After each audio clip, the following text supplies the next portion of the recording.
Yo,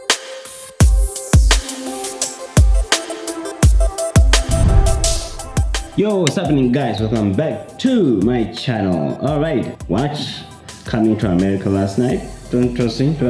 It was good. It wasn't bad at all. I had a little bit of fun here and there. I think it was the first time in about a year that I went back to watch movies before we experienced our first lockdown in South Africa. COVID-19 has been quite... okay, has been something else. I can't believe this. It's been a year since I went to watch movies, up until yesterday when I went to watch Coming to America. It was... Hello, I am Hakim Jaffer, King of Zamunda. Look, it was really interesting. It was interesting. I had some few laughs here and there. Look, it's not the kind of humor that I'm kind of like really into as much. It brought back a lot of memories from my childhood. I mean, I watched Coming to America back in the day when I was like, what? How old was I, man? I was a kid. I was not even a teenager yet. That's all I can remember. I was in primary school. It really did bring back some memories. Being that I didn't understand English as much, but I could grasp what was going on and just the storyline, which I think is quite interesting when it comes to storytelling and filmmaking. That, you know, a lot of us grew up on American cinema. We used to watch Asian cinema. And we used to follow the storylines quite well, even though we didn't really understand English as much. So language is not a barrier, and I think that's an interesting aspect that people need to also just bear in mind when you're telling a story. Humor, comedy, emotions, how we interpret emotions, how we communicate emotions from characters. They're all very similar. I can relate to a character even though it's not portraying my culture or it's not from my culture, or it transcends racial boundaries. Okay, it's not really about dialogue all the time. It's really about the emotional awareness and ability to relate with the character. Characters rub off the audience. It's either the way they look or the way they behave, the way they act. But anyway, be that as it may be, that's me as a kid. I watched that film when I was a child, and I enjoyed it amazingly. I remember it exactly according to the way that it was portrayed. So they revamped it, not revamped it, but it's sort of like a sequel to Coming to America. It dropped, and the good thing about it is the characters are still alive, and it's great. I'm working on a documentary right now, and for some reason one of the lead characters died along the way, and it can change a lot. It can really twist things a lot for you, like you have no idea. Okay, it's a nightmare. I was so happy James Earl Jones is still alive. I mean, sure, Eddie Murphy is alive, Sherry Hadley still alive, Arsenio Hall, man, and they're all kind of looking good in a way. I mean, I know they kind of look oldish in a way, but they kind of look good, I mean, wow, it was such a thing. And they added Wesley Snipes in there. I thought he was crazy for him doing comedy and everything. So that was the other thing about it, just watching all those characters doing comedy again. It was like, it was funny. Wesley Snipes' character was funny. Yeah, it was just funny. He was doing some goofy things there. He really kind of did a good job on that. I grew up on Wesley Snipes' action films, serious character, watching him doing funny things like that. I remember watching him doing a sort of like a fake Nigerian accent skit when he was introducing Denzel Washington. It was crazy, man. It was funny. He's quite a funny guy. Hello, I'm Wesley Snipes. So I want to say something about this Spike Ezekwe Umongolese Malcolm Mandela. That is his real name. All right, so what do I really think about the movie? What are my first impressions without really just kind of rambling on and on about this whole thing?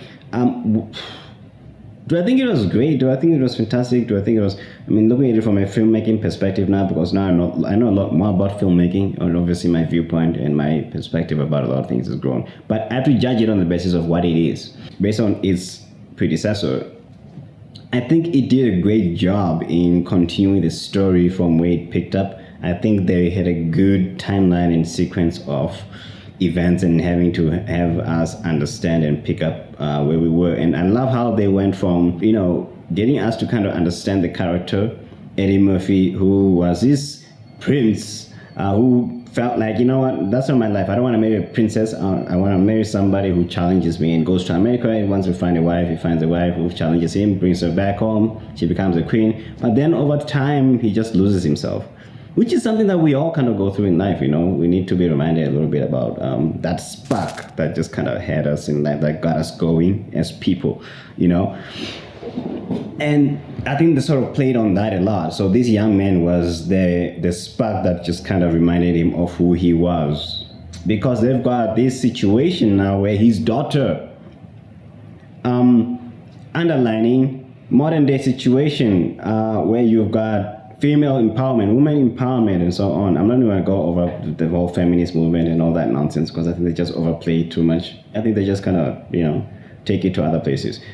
But that is the climate of it. They made it relevant in that sense, in that, you have a law that hasn't changed for generations, and he has a daughter who was trained, who has worked her butt off in order to earn her stripes, and he couldn't honor that. He couldn't see that she was the most fit person to rule the land, because she was a female. She couldn't, because of a law, an age-old law that could have been changed. I think it challenged a lot of stereotypes and notions about culture and traditions, especially here in Africa. Okay, let's get something straight. It is not an accurate portrayal of any place in Africa. It's location generic. So there's a lot of ideas that play at a lot of customs and traditions that are probably prevalent in a lot of customs today. I know that for a fact.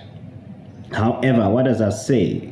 It's not that easy to just sort of do away with a culture or a custom, but it strikes an interesting conversation to be had, especially in today's age and time. The relevance of laws, customary laws, traditions, cultures, it's an issue, especially here in Africa as well. That I know from a cultural perspective. And I think they kind of tackled it in a nice way. It was woven well into the story.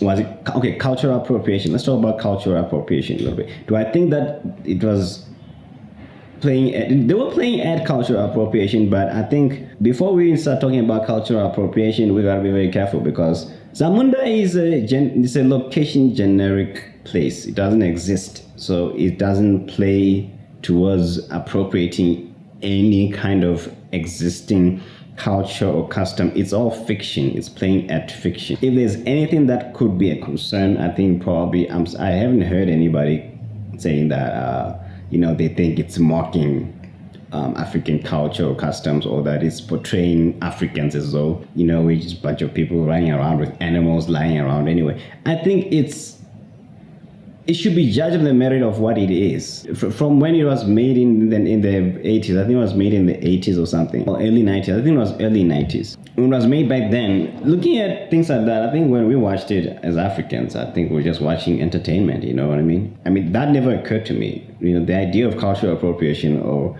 promoting a misconceived idea, any misconception or notions of Africa being place where we're running around with animals and we're on leopard skin or whatever.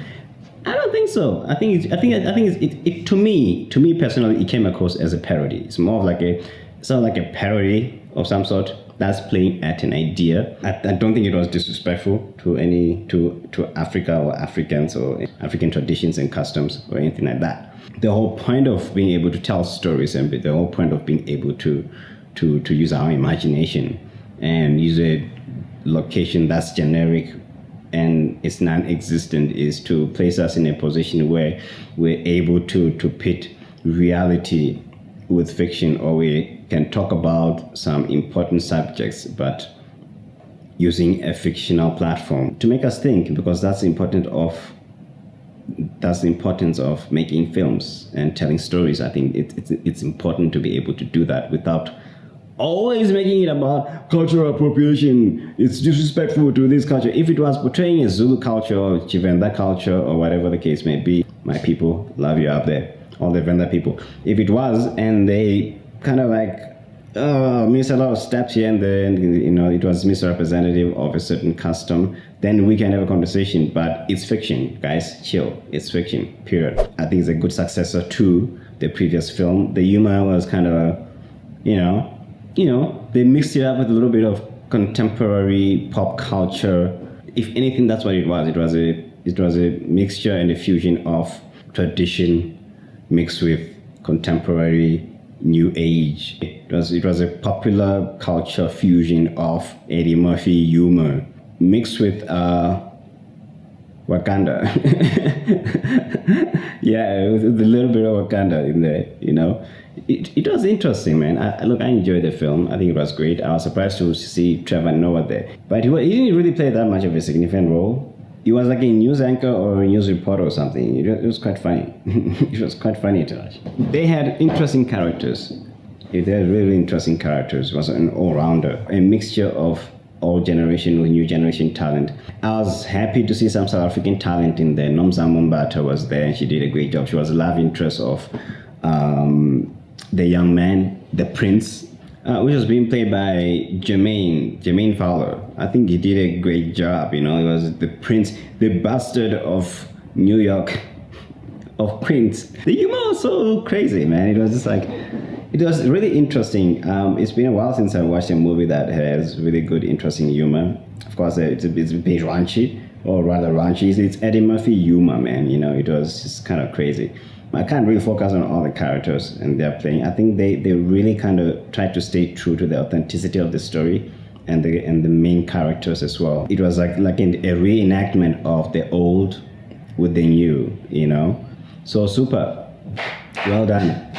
Well done, Eddie Murphy. I don't have a score because that's not how I roll. I'm not here to score films. I'm just here to give it a review and some few lessons here and there that we can learn as filmmakers out there. And how can we learn better? How can we tell better stories like that? I mean, that's how it's done, people. I think that's how it's done. I think, you know, everybody has a, you know, you can always add your own kind of touch to how you tell a story.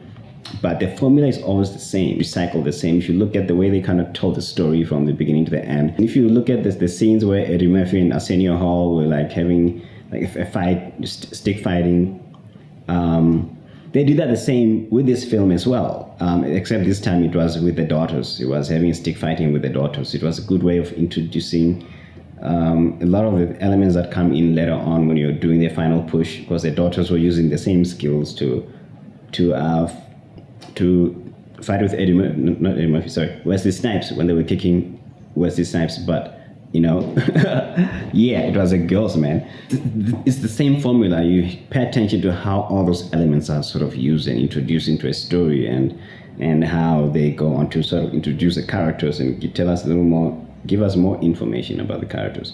They are there for a reason, all those elements. But I dug it, man. I dug it. I love it. I'd be happy to have. Oh no! I would not let my 9-year-old niece to watch it. I think the content is a little up there for her. I don't think it's a kiddie movie, but anyway. But I watched it when I was a kid. But I didn't understand the language. I didn't understand the swearing. I did kind of get it a little bit. I didn't understand it like that. But it is what it is. You know what I mean? You guys should go and watch it. One more thing, I just want to talk about the film industry has been hit really, really hard. A lot of us creatives have been hit hard by the pandemic. It's always important to kind of support. Go to cinemas, go watch the films. It's okay to watch films on Netflix and everything, but it's always good to remember that it's still, the industry needs our support. You know, we need to go, and if you can, go out there and watch movies. If your cinemas are open, you know, make sure that you observe all protocols. Please be safe. Don't get infected and everything. Keep a mask on, sanitize your hands and everything. It's just important. Stay alive, stay well, protect yourself, protect others. But do support the industry, because we do need your assistance, we need your help. And by the way, to also support this initiative, to support my platform as well, do like the video, leave a comment and tell me what you guys really think about coming to America, if you watched it already, or what your initial impressions are from the trailer. Okay, I was impressed. I had a good laugh about it. I didn't think they were trying too hard. I thought they were just keeping it real. Subscribe if you want to subscribe. If you want to watch more videos as well, do subscribe, hit that notification bell, and you will know when I'm dropping another video. Okay, but that's how we roll right here in FT Films. So super. All right, awesome guys. I'm out.